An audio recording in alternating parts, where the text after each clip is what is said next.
Charity 17.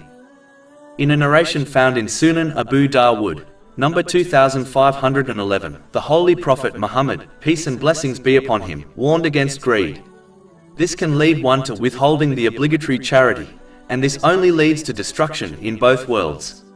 For example, a narration found in Sahih Bukhari, number 1403, warns that the person who does not donate their obligatory charity will encounter a large poisonous snake, which will continuously bite them on the Day of Judgment.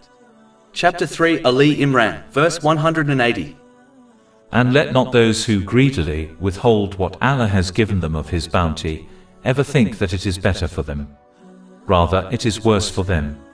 Their necks will be encircled by what they withheld on the day of resurrection. If one's greed prevents them from donating voluntary charity, it may not be unlawful, but it is highly undesirable, as this contradicts the characteristic of a true believer.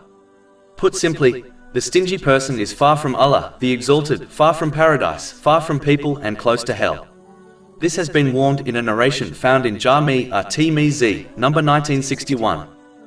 Greed will encourage one to use their blessings, such as their time and wealth, in ways pleasing to themselves instead of recognizing that the path to peace and success in both worlds is to use the blessings one has been granted in ways pleasing to Allah, the Exalted, the true owner and bestower of all blessings. A greedy person only ever cares about their own rights, and will therefore easily neglect the rights of Allah, the Exalted, and people. This only leads to stress and trouble in both worlds.